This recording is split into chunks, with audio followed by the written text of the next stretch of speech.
must include to my pupils as I explain it. So, nagti-think about one's thinking ka, pwede rin naman kung i-include mo yung one's thinking to explore further learning, okay? But then a critical thinker or critical thinkers do not always take things at face value and will question ideas to further understand them. Hindi naman talaga sila ano tawag doon? Hindi naman talaga nila yung titingnan yung literal. Okay, but the critical, yung beyond that, wag natin tingnan yung pinalaka-literal nung kung hindi yung beyond the particular matters, the particular learning that they might explore, okay? Critical thinkers have the ability to see past the surface of something and possesses important skills like ability to analyze, to interpret, make inferences, and problem solve. These are actually the skills that go beyond thinking about one's thinking. Kasi kapag ka nag-analyze na tayo sa isang given situation, pag in-analyze na natin and we have all the data, we can interpret it, and the interpretation alone would lead you to making inferences or having opinions or drawing conclusions. Yan. And that afterwards, the problem will be solved. Okay? A critical thinker tend to be inquisitive. So kapag ka tayo ay kakandak ng research, we are inquisitive enough. Sometimes in our teaching also, we are inquisitive. For example, the given strategy in the module is not yet familiar to you. Di ba mag-search ka, magiging inquisitive ka, paano ba ito ginagawa? Parang ang bilis, madali lang sabihin. For example, the gradual release responsibilities in teaching, even in any subjects, it can be possible. You have to concern to remain well-informed. So, aalamin mo talaga. It's not na kung ano lang yung nasa module, kung ano lang yung nasa lip, kung ano lang yung nasa last, na you maybe borrowed it from your co-teacher or you borrowed it from other school, hanggang doon ka na lang without exploring or expounding what was indicated there. Embrace and even seek critical thinking opportunities. Yan ang critical thinking. Okay? Parang talagang mag-i-explore ka ng husto sa kung anong meron ng idea na alam ang bata as you go along with the deeper teaching process. Sa critical thinking, it provides students opportunities to acquire higher level thinking skills that will be needed for career and beyond. Kaya nga tayo, ginagawa rin natin ito, for example, having this LAC session because you want to improve your career. Diba? Kapag tayo ay nagkakaroon ng mga LAC session, automatically, we are expected to improve than before. And other than that, yung ano naman yung beyond na yon? Maybe you have stored so much knowledge, you possess so much brainy situation on your part as a teacher that you intend. So nagkaroon na tayo doon ng career na na-improve na natin. You cannot manipulate it. Sa ating promotion, you cannot manipulate. The career will explain you that these are your way of thinking critically. So you will go beyond this thinking. You will go beyond this attending the seminars. Instead, you will be leading now. Like Mr. Freddy Bueno, nag-beyond that na siya sa kanyang career. That's why he was promoted as master teacher. Yun ang ibig sabihin ko. It is important to teach students at a young age that you cannot find answer to everything in a book or through Google. So kapag tayo ay nagtuturo, pag ibinigay na natin ang problem sa mathematics kung tayo ay nasa math, so let them explore that the solution for that may not be even through Google searching. At yung pala ay kailangang ibigay nila, sagutan nila practically to know it. Yan, ang critical thinking. You have to look within yourself to find many answers. And most importantly, justify what is your answer and why. Why did you come up with that answer? Okay? There are many ways teachers can incorporate these types of questions throughout the day. You just have to change your mindset a bit. Paano ba natin ma-incorporate yun? Sabi ko nga kanina, our learners, yun ang ating kapital eh. Titingnan natin, ano nga bang set of learners meron ka? Anong set of strategies ang pwede mong i-explore for around a year na magiging kapaki-pakinabang ang pagtuturo mo at maganda ang kalalabasan ng group of learners mo if you have SPED, what you call that, a SPED, gifted and talented. Ano kaya ang pwede mo namang ibigay na strategy o explore sa mga estudyante kapag ka SPED learners with special educational needs? Ano naman, parehas lang ba yan ang mga gifted and talented? Of course not. So you need to change your mindset a bit. It depends on the set of learners that we are facing each year or year by year kasi hindi sila magkakapareho. We may not judge them. Ang bobobo naman ng mga eskwela ko, we cannot judge them because though sometimes kapag nasa atin na ang mga bata, we need to blame. Parang sabi nila, bawal na i-blame sa previous teacher. But they have all the responsibilities for the quality teaching and learning they had instilled to their pupils. We have instilled to our pupils. Yan. So doon na papasok talaga yun eh. The many whys. For example, actually, mahilig ako magpabalik-balik ng mga estudyante. I don't care if they will stay within 5 years for me if they will not learn. Though, at times, ang sinisisi ko, bakit nakarating sila sa grade 6 that they are non-readers? Hindi lang naman masisisi dapat sa bata. More especially, we need to blame a little to the teachers. Of course, they are not alone. Parents have the great responsibility for this. Tatlo yun na dapat natin i-consider as far as learning capability is concerned. Next. Critical thinking questions to use in class. Ito na yon. A teacher will ask questions that usually contain one of the following components.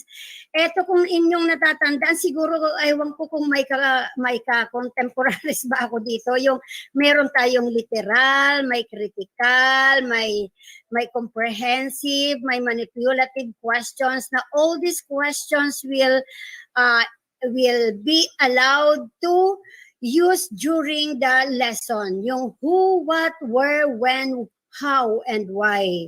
Nasaan ang critical dito? The how and the why. Okay?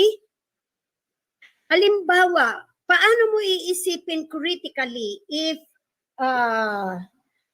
halimbawa, who stole the pizza?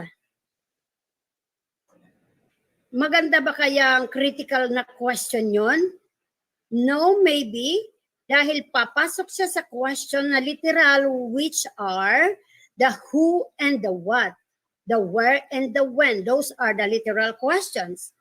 Pagdating naman sa comprehensive, bakit nga ba, why would that character want to steal the pizza? So, papasok na ngayon ang how or Why? Dito papasok yung marami kang katanungan at bakit, paano, samantalang it's just a simple thing, okay? So doon na papasok yon, yung why natin. Bakit nga ba niya ninakaw? So mag-isip ka, go beyond that box. Maaaring siya ay, baka mag-guessing game ka pa. Kung ikaw ay nasa classroom, baka magpa-contest ka pa para doon kung tatama ba yung kanilang what do you call that, makukuhang sagot or maiisip na sagot which is similar to what you are thinking. Doon mo masusukat ngayon ang critical thinking nila, yung ability nila to think beyond the box. Naka-ano na ba? Naka-register na ba sa kanilang isip? So, paano nga ba mangyayari ito? If we will just give them the ample time to think, to think and discern. What else? To think and relay. Kailangang i-relay din nila, hindi nila sasarilinin. So, dapat tayo ay bigyan natin ng time yung mga bata natin to answer what they want. But then, kung tayo ay, yung oras natin ay masyadong maikli, yung old normal, usually ay 1 hour ang bawat subject natin. Pero ngayon, masyado tayong limited. Nadilimit natin or limited tayo nitong new normal. Usually, itong mga critical thinking na to ay pwede lang natin magawa sa sa synchronous, lalo na sa mga online. Sa ating mga modular, napakahirap yata i-explore ang critical thinking questions kasi nandoon sa module nakalagay ang mga sasagutan nila. And if our pupils have no internet connection, how would we explore this critical thinking, the why, okay? Ang hirap din sa ating situation sa new normal. But then, these are true. These techniques na ito ay very true in a face-to-face modality. Next. So in critical thinking exercises, we need to ask questions. We need to encourage decision making. They need to work in groups, incorporate different points of view, and afterwards, we need to connect the ideas coming from the different ideas sa isang klase. And then inspire creativity now. Now that you have come up with this answer, how would you explore again based on our question? Parang mga ganun lang. And you need to brainstorm. So, pag nag-brainstorm sila, they are given now the chance to say or to express what they thought. Okay? Yun lang kasi minsan ang kulang sa isang teacher o sa ating mga teacher kapag hindi natin nabigyan ng sapat na oras ang mga bata para sila ay makapag-explore o makapag-express. Lalong-lalo na kung ikaw din ay nagmamadali o naghahabol sa lesson. Lalo na kung ito ay what do you call that? Yung mga bata ay hindi ganoon kagaling. So hahayaan mo na lang, magbibigay ka na lang, parang one na lang yon, one strategy na lang. Ikaw talk and talk and talk and talk. Samantalang yung bata, naging listener na lang. So doon minsan, yung critical thinking, nadidelimit. Okay? Other techniques to encourage critical thinking, ito, yung use analogies, that is one. Kasi kung minsan, nag-iisip din sila. Still, papasok pa rin dyan yung uri ng ating bata. And then you can promote interaction among students. Lalong-lalo na kapag nag-group activities tayo, dito pumapasok yung interaction. Kailangang bigyan sila. Kaya pag tayo nag-grouping, hindi pwedeng lahat magkakasama ang magagaling. Hindi pwedeng magkakasama ang mga silent pupils. Hindi pwedeng walang leader doon sa isang grupo na yon. Kasi or else, mananatili silang tahimik. Hindi mangyayari ang open-ended questions. Hindi rin sila magkakaroon ng reflection time kapag ganoon yung uri ng groupings natin. but then we need to imply or the real life problems. So it depends on our lesson where we can imply the real life problems. And importantly, allow them to think. Kasi kapag hindi natin sila pinag-isip, okay lang sa kanila na kokontrol ang mga paraan ng kanilang pag-i-express. Hahayaan na lang natin silang ganun. Kaya yung kanilang kaalaman nagiging stagnant na.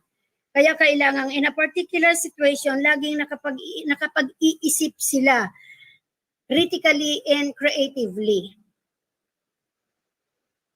Okay, and now there are 10 teaching strategies as far as the critical and the thinking, the critical and the creative teaching is concerned. Number 1, yan. Nung oras na ba, sir? Wala ba silang health break? Wala pa. Okay. The number 1 of the strategies is help determine what higher order thinking skill is. Ano nga ba yung higher order thinking skill? Yan yung kailangan mong malaman what it is and why they need it. Ano nga ba yung topic? Ano nga ba yung problem? Ano nga ba yung issue? Ano yung kwento? Okay? Why they need it? Bakit nga ba nila kailangang malaman yung kwento? Anong kailangang malaman nila sa kwento? Ibigay sa sitwasyon nila yung about sa kwento at paano nila isosolve yun. Okay? Help them understand their own strength and challenges. Pumapasok yan sa ating mga development and engagement. Yan, doon sa pivot ideya. You can do this by showing them how they can ask themselves good questions that lead us to the next strategy. Ano nga ba ang strategy na tinutukoy na next? Kung ano na kasi yung alam nila at bakit, pwede pa nating ma-explore that sometimes they need or we need the actual experience, the actual knowledge they had already. Yan. Para sa susunod na strategy, alam mo na kung anong strategy naman ang i-go beyond mo sa provided modules natin na pwedeng ma-explore pa rin ng mga bata. But again, in our case, sa online pwede nating ma-explore. Kung tayo naman ay modular at pwede naman tayo mag-synchronous, but not all pupils can, pwede naman natin yung gawin. Okay? Next. Number 2 is connect concepts. Yan. Dahil nag-what and why na tayo, ano naman yung mga concepts na dapat nating i-connect sa mga nalaman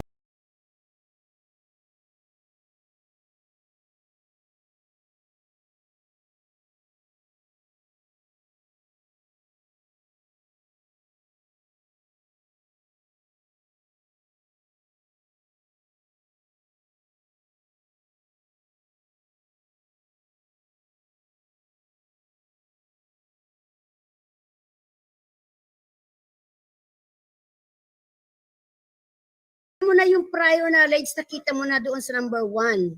So kung magko-connect ka ng concept ngayon, ano yung limitasyon ng kanilang knowledge sa beyond ng iyong knowledge na dapat mag-connect para mayroon talagang learning. Next, these connect concepts help students learn to make connections whenever it is possible, which will help them gain even more understanding. Halimbawa, yung concept, pag tayo ay nasa English, gumagawa tayo ng about, our lesson is about, kunwari, nagkataon na Chinese, we are celebrating the Chinese New Year. So ano ba yung mag-go beyond or the even broader concept about the Chinese New Year? If you will instruct them to make a narrative or what they call that, a theme, a formal theme or a paragraph, a 2-paragraph about the celebration. So you will go broader than the concept ay, yung Chinese New Year is one of the holidays. So doon napapasok. So magkakaroon na ng exploration yung kanilang prior knowledge. Doon papasok ang connect concept. Still, we are obliged to give our knowledge more than the knowledge they have. Hindi po pwede na ililimit na lang natin yung, di ba napapanood nyo na yun sa TV na lagi tayong nagkakaroon ng Chinese New Year after our New Year ng mga Pilipino, ganon? Hindi po pwede, okay? Na ililimitahan lang natin doon. Kailangan, bakit sineselebrate ang Chinese New Year together with the Filipinos? Okay. Samantalang Chinese New Year yon, di ba? Yan. Number 3, teach students to infer. Pag nag-infer sila, nagbibigay ba kayo ng prediction? Nagbibigay ba kayo ng conclusion? It's a different ways. So teach students to make inferences by giving them real word examples. Situation 1. Giving students a picture of a people standing in line at a soup kitchen. Ayan. Hindi mo ba iisipin, hindi, pag ikaw ba, halimbawa ikaw yung estudyante, nakita mo, o ikaw, wag na lang, ikaw yung teacher pa rin. Ibinigay mo sa iyong klase ang isang picture na pumipila ang mga bata o ang tao sa soup kitchen. Okay? Nandun ka sa making inferences ang lesson mo. Ano kaya ang pwede mong itanong sa kanila? Anong nakikita nyo sa picture? Yun ang pwede mong itanong. And focus on the details. Picture lang, walang mga, hindi sa style comics o hindi sa style comic strips. So ano kaya ang kasunod mong itatanong? Di ba yun eh? Doon mo mapapagana. Bakit nga ba sila pumipila doon sa soup kitchen? So mag-iisip yung marami. Kung kaya lang ba natin, dahil kasi populated tayo sa isang classroom eh. Kung tayo ay may 10 to 15 na bata lamang, kayang-kaya nating i-develop ang critical thinking ng mga bata. But then in a 40 or in a 50 or 30 plus na bata, given all the pupils to recite or to give their details, ubos na yung isang oras natin, hindi natin natapos ang isang lesson, di ba? So, kaya nga kung minsan depende pa rin eh. Focusing on the details, mahihirapan tayong magpasok kung populated talaga ang ating estudyante. So in this case, pwede ka na, hindi naman pwedeng repeatedly yung batang magaling ang tatawagin at tatawagin. We need to encourage our pupils to answer para ma-develop yung kanilang critical thinking. Kasi kung magiging plain listener lang sila, wala tayong naituro. Hindi natin dinevelop yung kanilang critical thinking. Okay? Hindi nila madi-dig out. Ano nga ba? Kasi they were not given the chance. Ako ang ugali ko kapag tinawag ko, pag tinawag kita to answer that particular question, I will not accept your excuses. Hindi ko alam. Think it over and over. I will give you 2 minutes to think it over and over again. I will not let you sit down because you cannot answer. Kasi doon mo lamang sila mapipilit eh. Pag nagawa mo na yun sa unang beses ng iyong lesson, mag-iisip na yun at saka magiging na sila, active. Ay, pag si ma'am nagtawag, hindi ka talaga niya patatawarin. Mag-iisip at mag-iisip. Kaya kung minsan ang alternative, okay, if you cannot express it in Filipino, you can, in English, you can express it in Filipino. I'll accept it as long as you will answer my question and given the privilege to answer. Okay. Situation 2. An easy concept like weather. Ask students to put on the raincoat and boots. Then infer what they think the weather looks like outside kung ikaw ay naka-raincoat at naka-boots. Napakasimpleng question lang ito sa isang grade 3 pupil. Alam na nila, ano po kasi, maitim po ang ulap, siguro po uulan, o di kaya dadaan sa isang mabaha o may tubig para hindi po ako mabasa o ano tawag doon, yung magkasakit. Next. For number 4, encourage questioning. Yan. Again, ito talaga ay nalilimit, depende sa oras, depende sa urgency, depende sa uri, sa set ng bata. A classroom where students feel free to ask questions without any negative reactions from their peers or their teachers is a classroom where students feel free to be creative. But not all classes. Magiging ano lang ito, magiging interactive ito kung SPED GT o gifted and talented ang bata mo. But then, in a normal classroom, yung heterogeneous grouping, marami na ang 10. Where you will experience difficulty in having the lesson qualitatively. Yan. Talagang mahirap as far as learning is concerned. Encourage students to ask questions. Iilan lang naman yan. Minsan nga, pag nagtanong ka na, tahimik na sila lahat eh. Pag hindi ka na nagtatanong, maingay na sila. O diba yan yung set ng mga bata natin sa ngayon. Encourage students to ask questions. And if for some reason you can get to their question during class time, show them how they can answer it themselves or have them save the question until the following day. Pwede namang mangyari yun eh. For example, you ask a question that the pupil cannot answer, but then kamot lang siya ng kamot ng ulo, but nasasayang na yung oras, you excuse him, for not answering, but okay, I will give you still the chance. You have all the time until our next time tomorrow before the main lesson. I will again go back to that question for you to answer so that your classmates would hear from your insights or ideas. Yan. Mga ganyang, para talaga sila nakakapag-isip o di pwede naman sila magtanong sa kanilang mga magulang or siblings. Another one is the use of graphic organizers. Malimit natin itong ginagamit na talaga natin ito. Pero still, hindi lahat kasi ito napapractice. Pero kung magagamit natin ito sa mga most difficult lessons, magiging improve ang learning ng ating bata. Paano? The graphic organizers provide students with a nice way to frame their thoughts in an organized manner. Basta lang bibigyan natin sila ng ample time. Bibigyan natin sila ng duty that you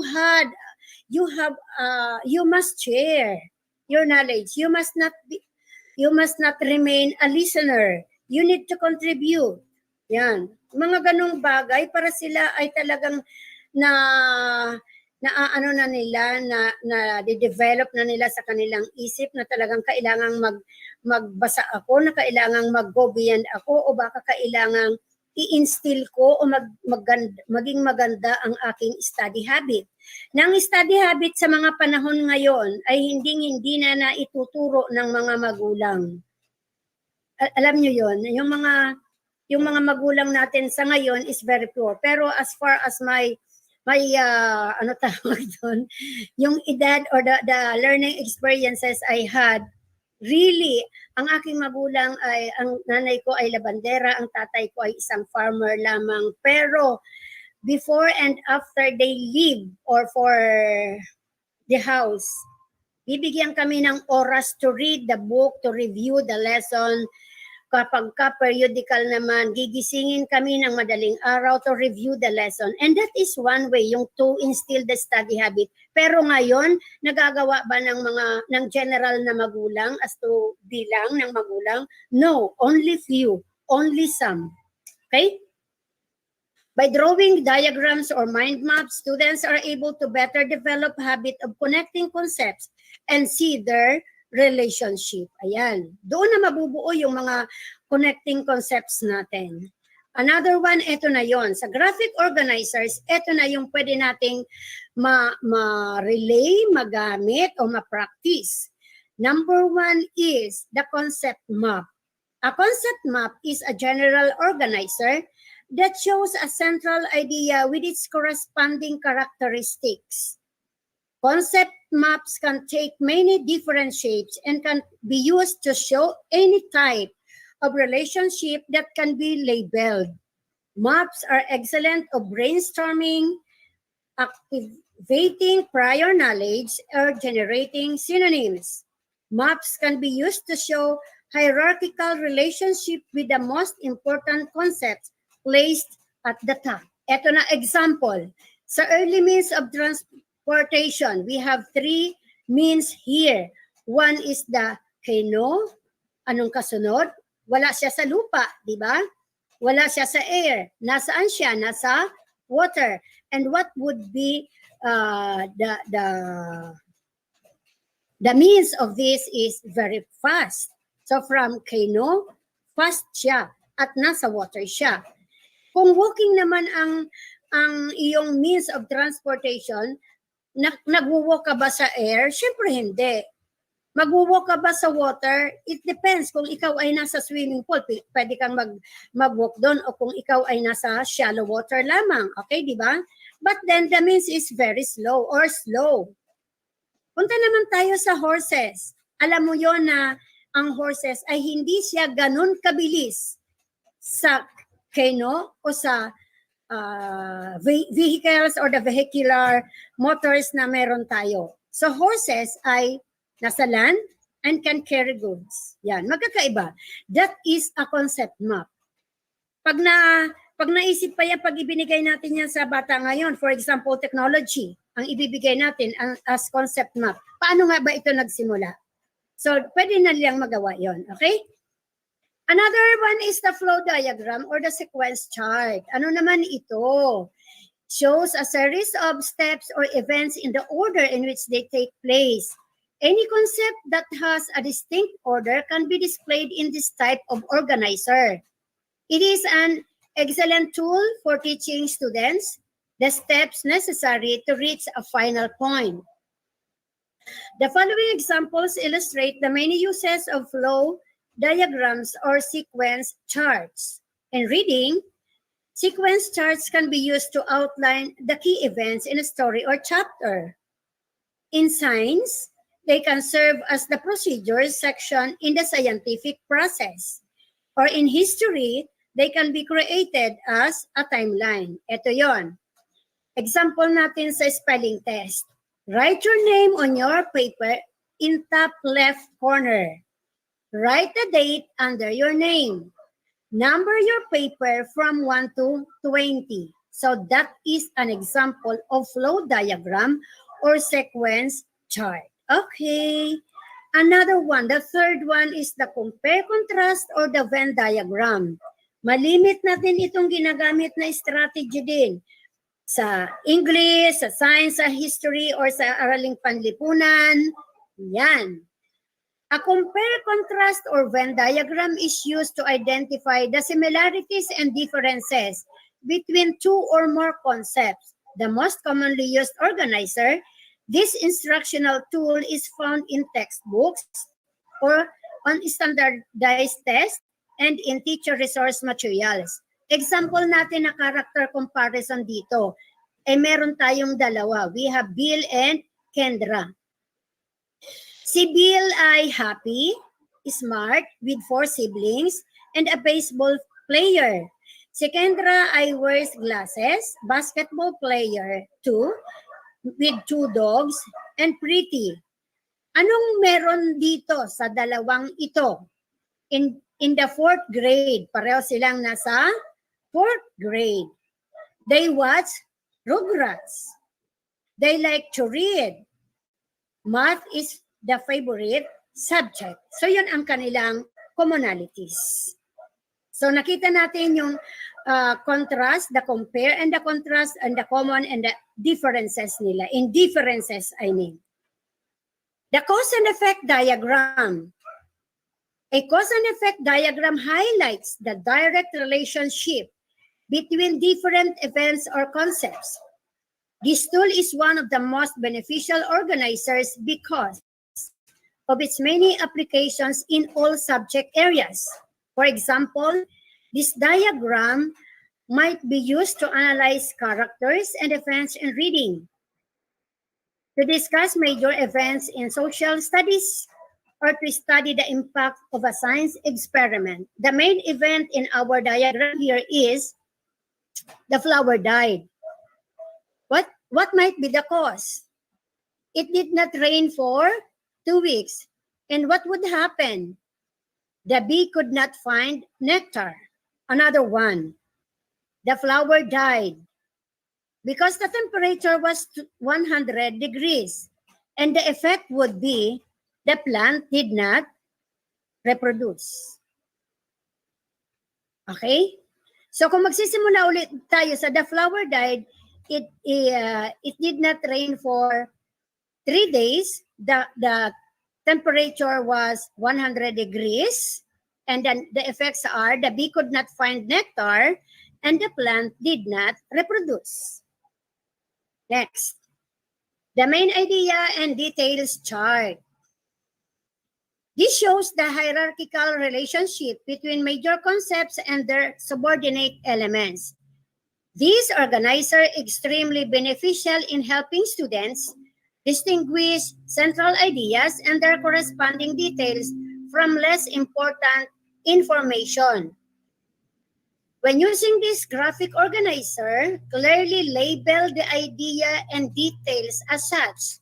Use a different shape or area for the main idea and the details. Example, we have Thomas Jefferson was an important Virginian.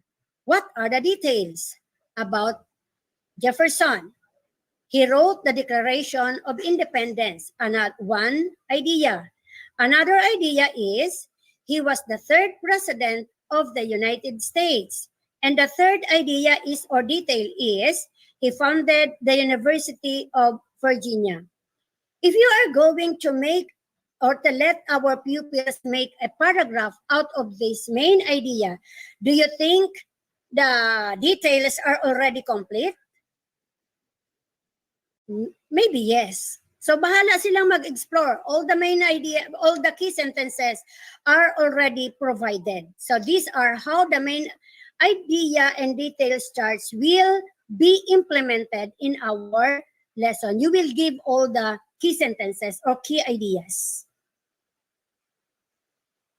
para ma-connect nila doon sa main idea. Pero kung you will let them write independently without giving the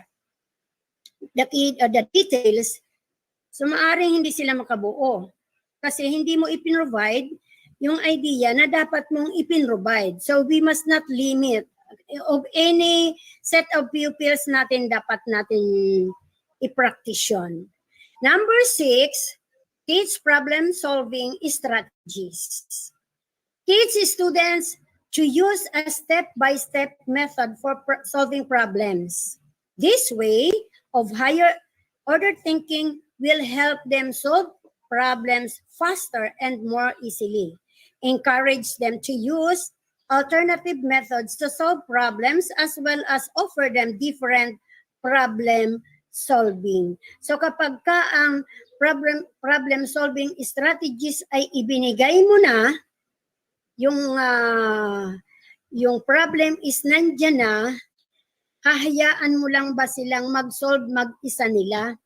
Problem solving could not always be present in mathematics. It can also be present or available in science, in araling panlipunan, in English and Filipino. Kaya wag niyong i-delimit na ang problem solving ay para sa mathematics lang. Given the situation in our lessons that we will meet during the lesson proper, so again, papasok uli yung ating development and engagement. Halos doon naman talaga yun pumapasok eh. It's up for you to explore this strategy. Next, encourage creative thinking. So, kailangang mag-invent sila, maging judgmental sila, mag-opinionate sila, mag-infer sila para magkaroon sila ng conclusion na worthwhile. Using creative senses helps students process and understand information better. Kaya lang dapat talaga dito bibigyan na may sapat na oras talaga. Hindi siya yung ano tawag dito, yung allotted time mo is very short tapos hindi naman nila magagawa pero umukay na sa'yo. So, yung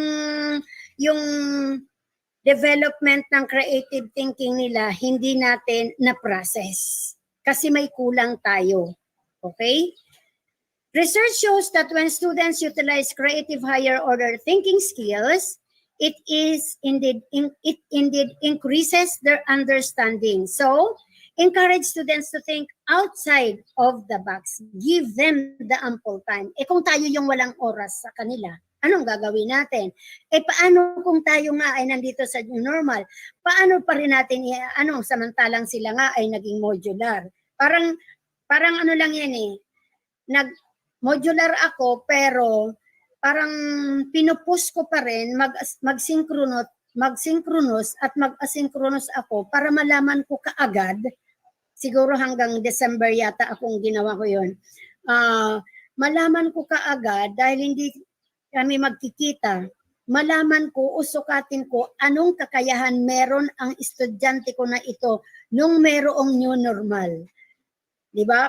Parang ang hirap yung iaasa mo na lang, modular tayo, pero dumating sa point na nagdi-discussion na kasi kami, tapos yung iba hindi nakapasok, and then nagkaroon ako ng assignment, para akong naging online na and then nagkaroon ng comment, siguro nakatanggap ako ng feedback sa 3 magulang.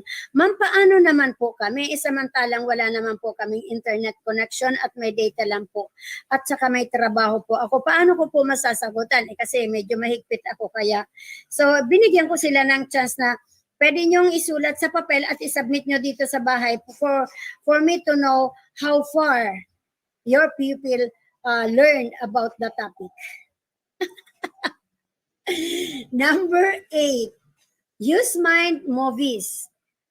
When concepts that are being learned are difficult, encourage students to create a movie in their mind. So, hayaan mo sila.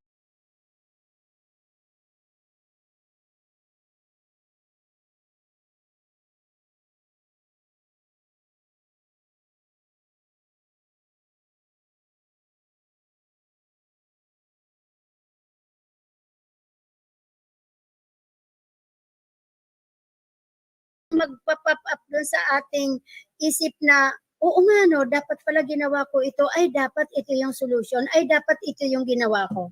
Minsan, o dapat ganito yung eksena. Yan, mga ganyang thinking.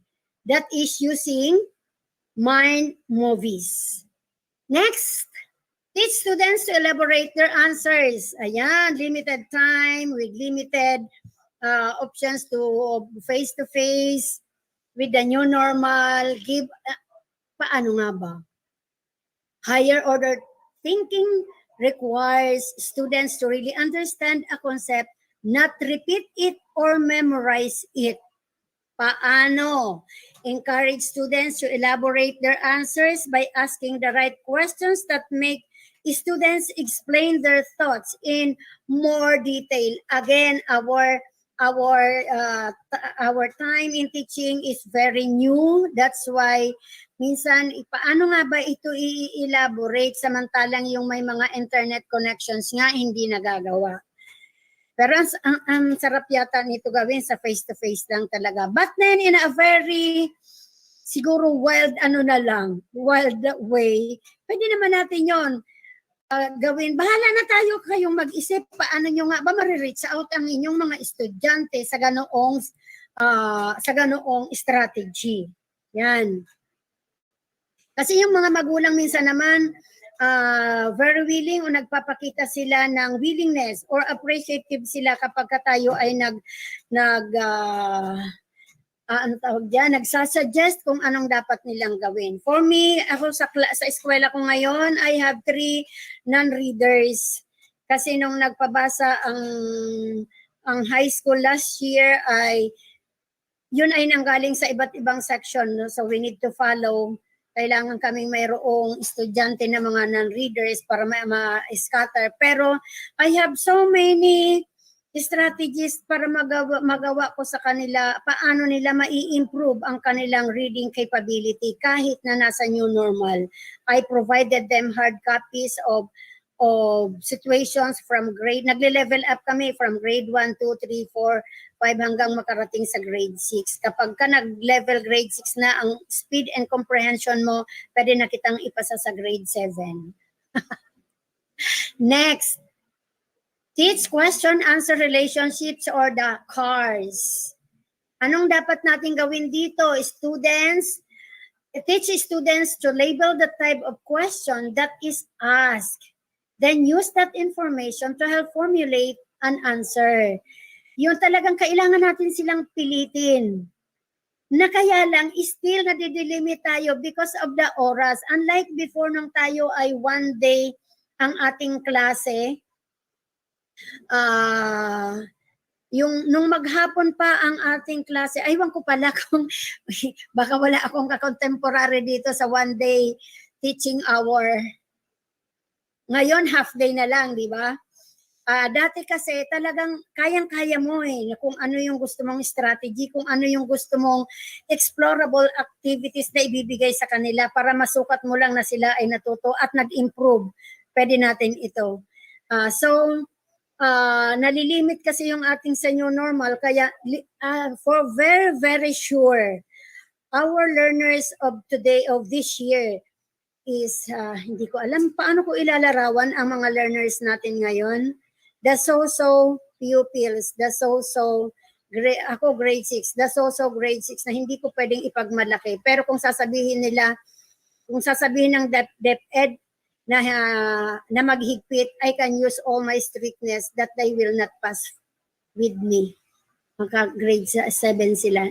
Nagpit ako magpasa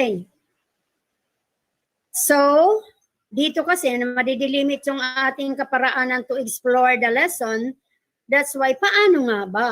But then, still, yung teach question-answer relationship, ay pwede naman natin yan in calls, in Messenger, in Google, and Zoom. Pwede pa rin naman natin.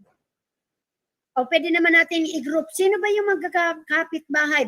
Kaya lang, baka ma-question kasi tayo Sino yung magkakapit-bahay na pwedeng in one setting, ibibigay ko ang question at i-explore natin at kung kulang ako ang magdadagdag, magbibigay ako ng information. Kaya lang, depende kasi sa IATF natin. Baka ma-question pa tayo. Okay. So another, effective for higher order thinking skills, become more aware of the relationship between information in a text and the prior knowledge. So it helps decipher. Kaya mahalaga din na masukat muna natin as we go along o kapag tayo sa school opening pa lang. Almost all teachers want to test the prior knowledge that pupils have. Ginagawa talaga natin yan sometimes a simple pabasa, nasusukat na natin yon. Na yung sa pagpabasa mo o yung sa reading activities nyo, meron din comprehension, doon mo na malalaman yung speed and the comprehension level of the pupils. Ayun. Kahit naman dito sa new normal, pwede natin gawin yan. At ginawa ko na rin naman kasi yan. Kasi ang hirap na yung ibang mga teachers sa lower grades kasi ay masyadong considerate, masyadong mapagbigay, masyadong mabait. Year by year, nakakaranas akong tumigil ang bata sa akin pag hindi siya marunong.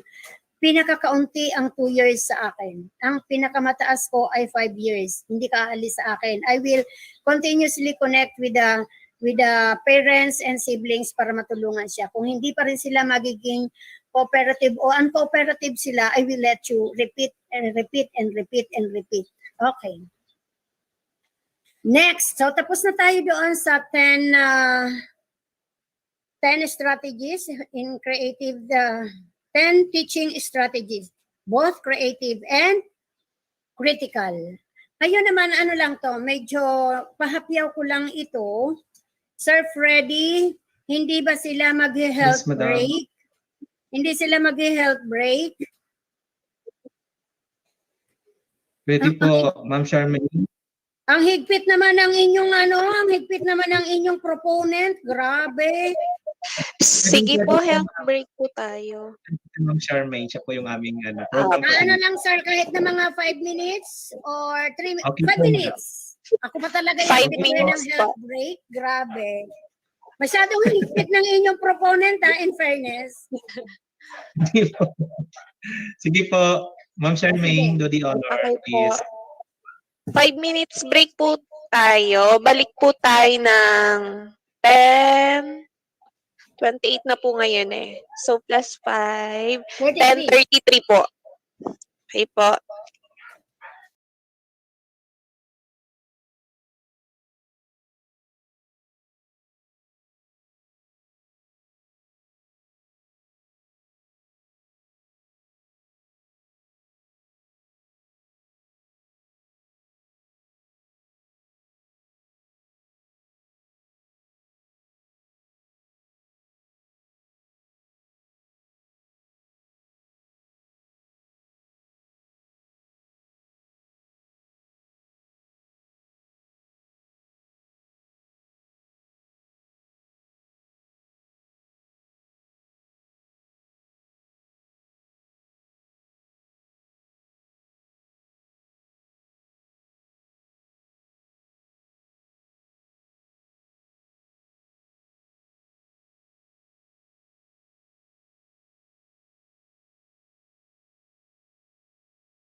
So hindi pwedeng kayo mismo ang magtuturo o paano i-apply ang inquiry based. Since grade 3, sa grade 3, dyan na mismo na di-develop. Sabi nga ng speaker natin kahapon, sa grade 4 daw na di-develop kasi nandoon ang transition. But in our case, ang simple transition natin ay nasa grade 3 kasi may signs na kung saan they can reason out prior to their knowledge. Pero sabi nung speaker natin kahapon, nasa grade 4 ang transition, which is true naman talaga. Pero dapat kahit na nagsimula tayo sa grade 3, pagdating kasi sa grade 4, kapag wala silang prior knowledge about this inquiry-based instruction, syempre, makukulangan din ang teacher sa grade 4. Magsisimula siya sa dapat na starting point na dapat ay follow up na lang sa kanya kung paano ginagawa ang inquiry-based instruction. Responding to students by repeating and paraphrasing what they have said without criticism. So you need to accept their answers, whether at hindi natin iparamdam na, no, it's wrong, it must be like this. No, it should not be possible. Avoid telling students what to do. Praising, evaluating, rejecting, or discouraging students' ideas or behavior. Maintaining a disciplined classroom. Yan. Tapos, ito yung sinasabi ko din, nagkaroon din ako ng time na i-share ito, na kapag tayo ay nagtuturo, the gradual release model. Dalawa lang naman kung ang traffic ay dalawa, di ba? Meron ganun din ang gradual release model. Paano? May teacher responsibility at may student responsibility. Ano ang ating gagawin sa gradual release model? The teacher's responsibilities are focus on the lesson, modeled instruction, the shared instruction, the guided practice, independent practice.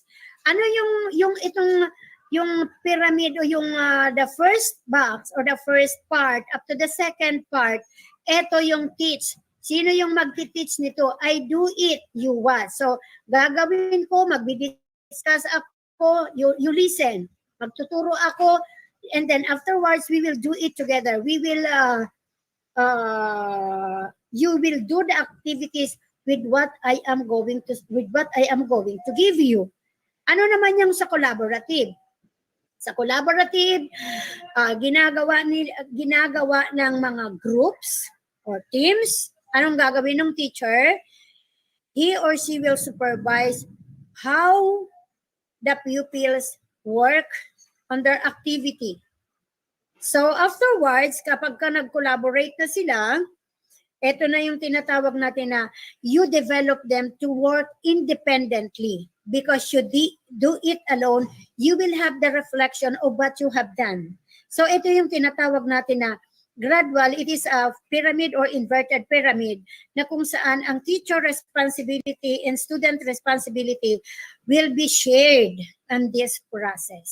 So hindi pwedeng teacher lang. So the pupils should to have an independent learning, kailangan yung pupil ay marating niya yung box ng independent. Na kung saan yung independent phase na yan ay malaki na ang kanyang kaalaman.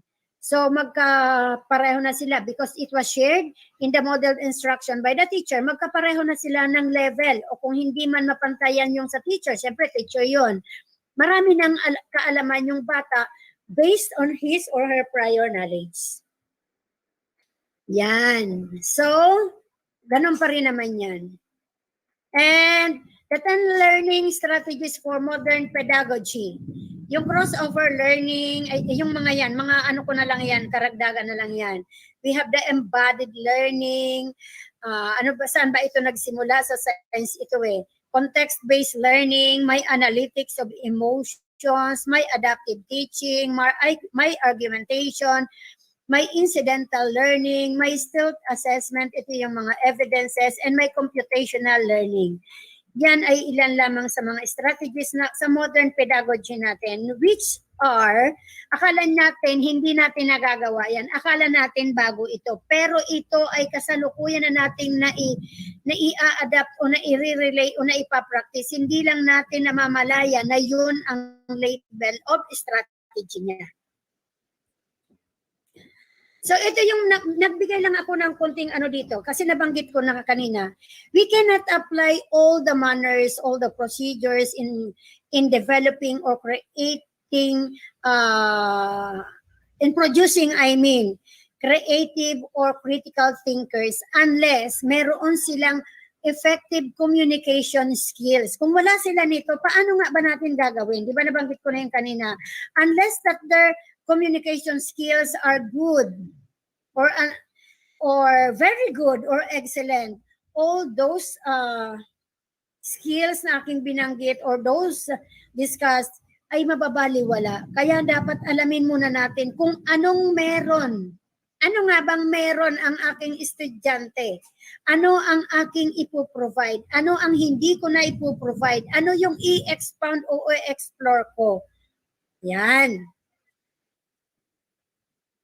So, the ability to be concise, ito talaga yung dapat muna nating masukat bago natin ma-practice ang creativity at critical thinking ability nila. Or else, bagsak ka. Baliwala rin naman yun. Kahit na nga kung minsan napakatalino mo, kung ang bata mo naman ay super duper whatever. So, yung isa pa, meron talagang barriers sa effective communication. Yung una is the physical and the environment. Kaso mo, kailangan talaga din natin kapag ang ating set of learners ay meron talagang barriers, ano nga bang gagawin natin? Makipagtulungan tayo na ma-improve ang kanyang communication skill. Yun.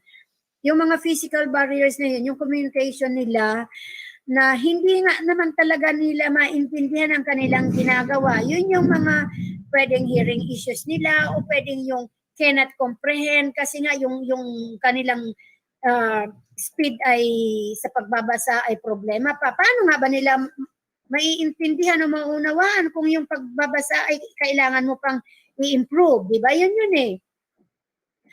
Yung sa environmental factors naman, how loud is the place you are in where you are talking? Should what you say be heard by others around? So yun yung mga effective communication natin.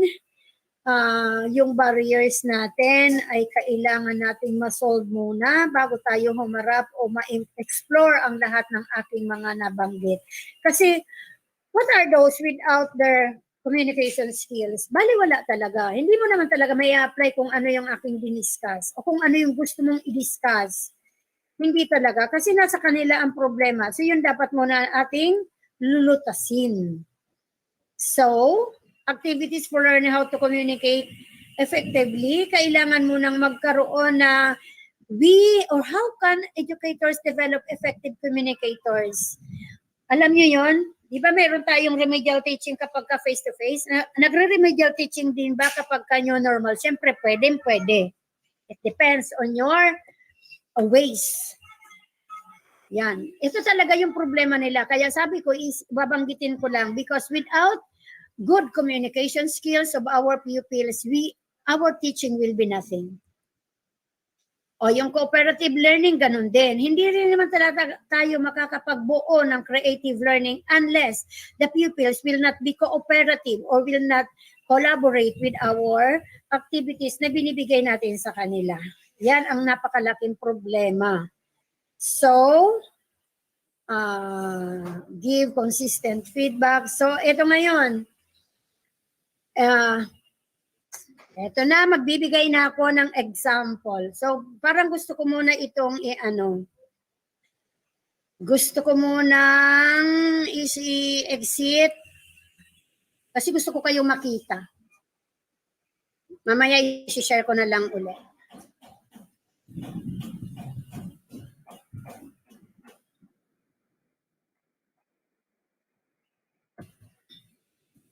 Okay. Gusto ko, kasi miss ko na kayo. Gusto ko na kayong makita. Any question? Any reactions? What can you say about the insights I have shared with you?